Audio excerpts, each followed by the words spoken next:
This tape is made for Bernard Kemei. He was my class instructor when I had attended my inspectorate course 1988.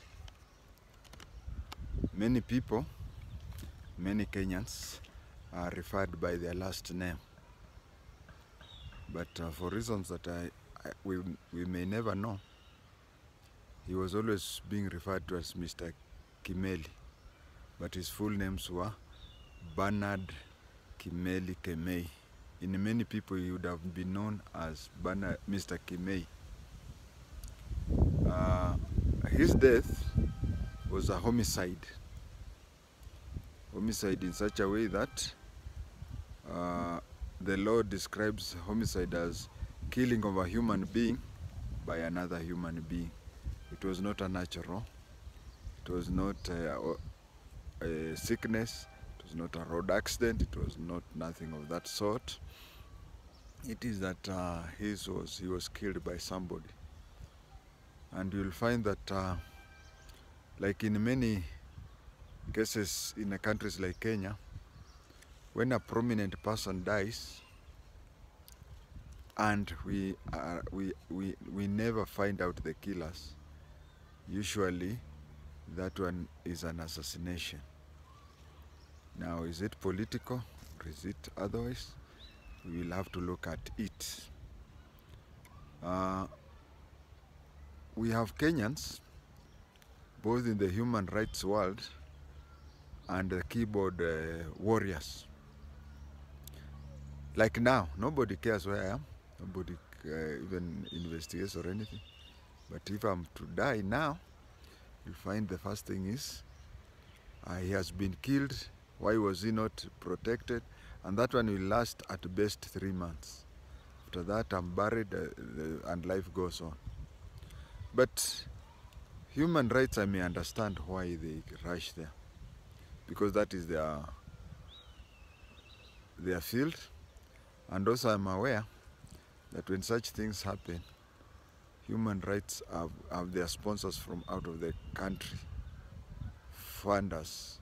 So when they look to be busy, then they are funded. I can give an example of when Tom Chomley killed a ranger, a Maasai ranger. I know there was a demonstration in town around Hilton, and I noticed about 5 different human rights organizations had organized it. But each and every human rights organization took a tape of that and sent to the foreign donors. You see how big a mandamano I did. And you know, in Kenya, you start a mandamano, a lot of people join you. So you go and tell people abroad that I organized a mandamano of 5,000 people, whereas you only organized a mandamano for 50 people. That is somehow how a good number of human rights organizations happen. And then we have the keyboard. They do nothing. They don't vote for leaders. They don't do anything. When things go bad, they say, unga ni 200. See the type of government you people chose. They don't take action. It is only to make noise on. And that is your right if you want to do, but please bear in mind that those people who know, the people who know the person who has died, the people who are related to the person do have feelings. So when you rush and say, amewawa nini nini, you should also bear in mind that the people he or she has left behind have feelings. So respect that.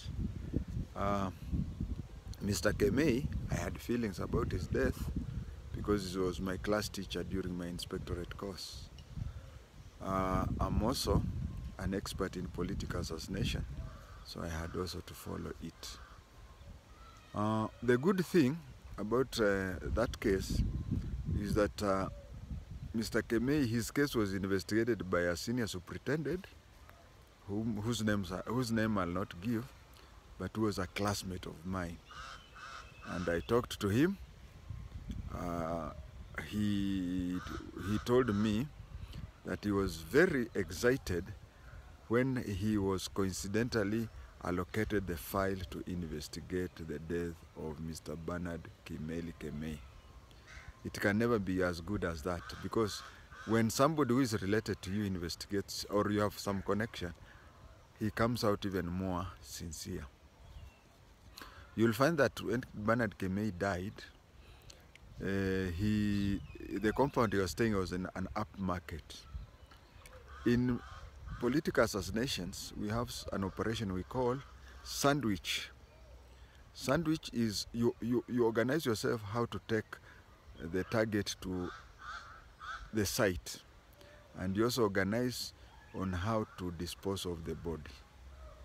Unless the death is accidental, like that one of J.M. Karaoke. But usually, if J.M. Karaoke was to be killed on that day, they would have taken him maybe on the outskirts of the town, so as to, but in the city center was a bit challenging. So when we go back to Kemei, Bernard Kemei, he died within his compound. The house he was occupying in was in an upper market. He was a football fanatic, and that day there was a big match. I don't know which it is, but it was a big match that he did not want to miss. Then coincidentally that day there was a blackout. There was a blackout in that estate, and he had a generator. So he picked the generator to connect to his TV so that he watches the game. Then in the morning, he was found dead. The generator assisted his killers in that it made a lot of noise, so that when he was being killed, nobody could hear behind the generator noise. Now, who killed him? I don't know, because I was not there. But you see, like many Kiganjo instructors, they do marry police recruits. It so happens that every passing out parade of police recruits, you find some girls are married to instructors there and then. I know so many who did so, and they married police women. Mr. Kimeli did the same. And his wife, you know, of course his wife was younger than him. So when Kimeli died, he had already retired from the police force, and he was staying in his house. And his wife had risen up in ranks, and I think she was by then a gazetted officer. According to this classmate of mine, who was also a student of Mr. Kimeli, is that Kimeli had indicated that he was going to marry a second woman.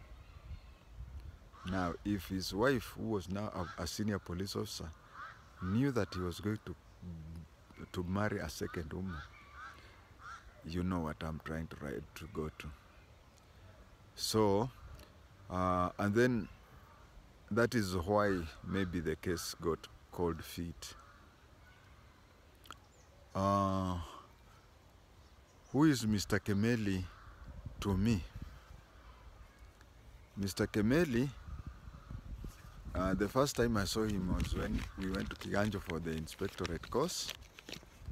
And I remember when we reached the officers' mess lounge, we met somebody in civilian. And the first thing he did was, I remember he just piga salute, hujui unaongea na nani. So we saluted, but later we came to know that he was far ahead of us in rank, and he was our class teacher. Mr. Kimeli, in his early life, he spent a lot of time in the anti-stock theft unit. And you'll find that even the current Japheth Koome, who is, as of now, the commandant in Kiganjo, he grew up in stock theft unit. So Kiganjo, someone having lived a lot of his life in stock theft can do it well. And then coincidentally, when he was, we had Ruben Kitithi, who was one of us, one of the students. Ruben Kitithi, when he was a recruit, That is when Mr. Kimeli was doing his HTC, higher training course. And so they were very close. Mr. Kimeli was a very kind-hearted person when we were in school. And I must have picked something from him, because he used to, when he found you, say, angalia maneno so instead of sawa sawa. And again, whenever, I don't know why, but whenever he used to address people, his eyes used to lock with my eyes. And then again, he used to tell me in front of class, because my father had been a senior officer, and the names are almost similar. The initials JI-TENGE, but I'm James and my father was Japheth. So, and people say we look alike. So he would, whenever we used to have senior people visiting, he would give me a special mention. Say, now when maybe you'll meet somebody you grew up knowing, the person, don't start stories at you, pretend to be like any other cadet.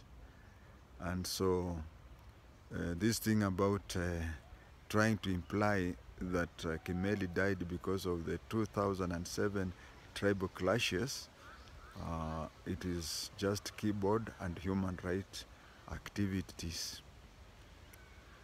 I was not there in Kiganjo in 2007, and there are rumors that he may have picked so many recruits to go and cause chaos, and maybe he was killed because